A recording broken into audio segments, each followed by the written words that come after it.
Que a graça e a paz de nosso Senhor e Salvador Jesus Cristo seja com todos. Nós estamos aqui no templo da Assembleia de Deus Ministério Apologético e acabamos de ter um grande culto de adoração ao Senhor. O Senhor falou poderosamente conosco através da sua santa, bendita e eterna palavra. Eu quero chamar a atenção de todos nesse momento, nesse vídeo, para que nós possamos falar aqui em síntese um assunto bem atual e bem sugestivo, sobretudo pelo fato de nós estarmos vivendo agora os dias da chamada política, né? E eu quero falar com vocês aqui sobre o cristão e a política. Eu quero ler um texto aqui da palavra de Deus, no Evangelho de Jesus Cristo, segundo escreveu o evangelista João, no capítulo 18, o versículo 35 em diante. Diz assim a palavra do Senhor: Pilatos respondeu: porventura sou eu judeu? A tua nação e os principais dos sacerdotes entregaram-te a mim. Que fizeste? Respondeu Jesus: o meu reino não é deste mundo. Se o meu reino fosse deste mundo, pelejariam os meus servos para que eu não fosse entregue aos judeus.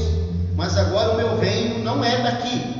Disse-lhe, pois, Pilatos: logo tu és rei. Jesus respondeu: tu dizes que eu sou rei. Eu para isso nasci, e para isso vim ao mundo, a fim de dar testemunho da verdade. Todo aquele que é da verdade ouve a minha voz. Esse texto que nós acabamos de ler, ele é uma resposta de Jesus a Pilatos, no momento em que ele estava sendo julgado por Pilatos e sendo inquirido. Pilatos então, ele pergunta para Jesus se Jesus era rei, e Jesus respondeu para ele que o reino dele não era deste mundo.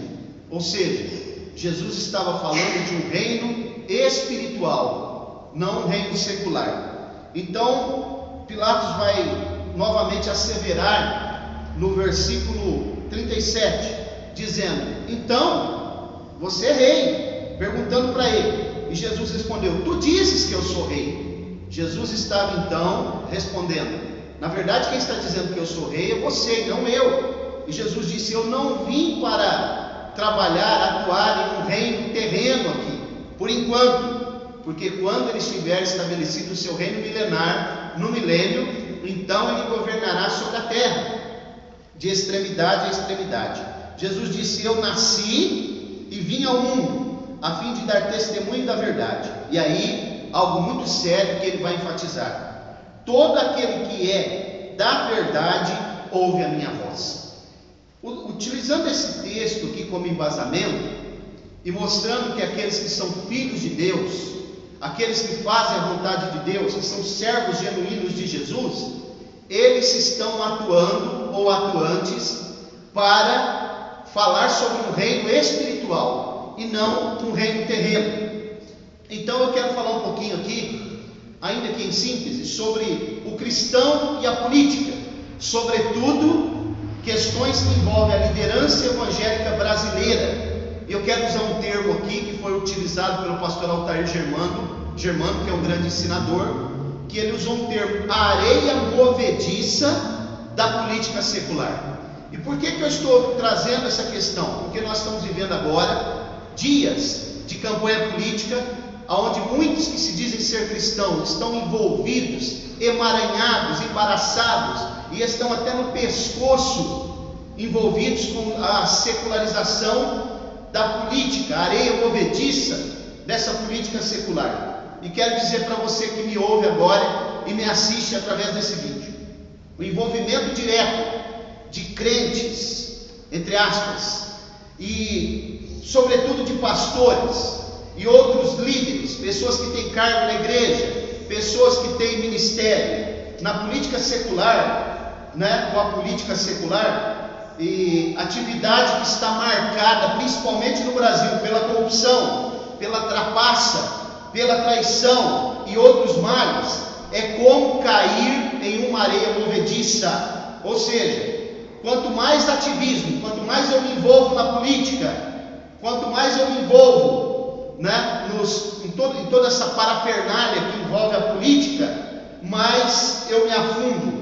Quanto mais se consegue, quanto mais se envolve, menos capacidade ou chance de sair, de conseguir se libertar, eu vou ter. E outro sim, é muito comum a pessoa se envolver na política, o cristão, e dizer assim: eu quero entrar lá para trabalhar em prol do reino de Deus, trabalhar em prol da igreja. Isso é uma falácia, porque quem envolve na política secular geralmente sai de lá sujo, manchado e marcado pelas mazelas que acontecem nos bastidores da política. Logo, dessa maneira, na grande maioria dos casos, o melhor que nós temos a fazer como cristãos é não nos envolver. Não envolver a igreja, não envolver a igreja em o que nós chamamos de voto de cabresto, que é quando o líder da igreja diz: olha, a igreja tem que apoiar o candidato fulano de tal. A igreja não apoia ninguém. Eu, como cidadão, sim, posso apoiar alguém. A igreja não. A igreja está aqui para propagar o reino de Deus, a sua justiça. Então nós não devemos nos envolver. A política secular na igreja divide pastores, divide líderes e membros, promovendo facções, porfias, inimizades, partidarismo. A política secular não apenas divide, mas também une. As uniões, elas são as mais bizarras possíveis, ao ponto de inimigos políticos se aliarem nesses dias. Ele pode ser o inimigo maior que for. Nos dias da política, por interesses pessoais, eles acabam se unindo, entre aspas, né? E também as ideologias caem por terra, os valores são pisados, as contradições são escandalosas. Só quem de fato não quer ver é que não percebe isso. E tem um ditado muito popular que diz: o pior cego é aquele que não quer ver. Sinceramente, meus amados, eu não consigo acreditar que a cada dia pessoas que se dizem cristãos autênticos estão se envolvendo nessa areia movediça, né? E na repetição, cada vez mais repetição de erros gravíssimos que nós temos visto aí, que a mídia tem lançado.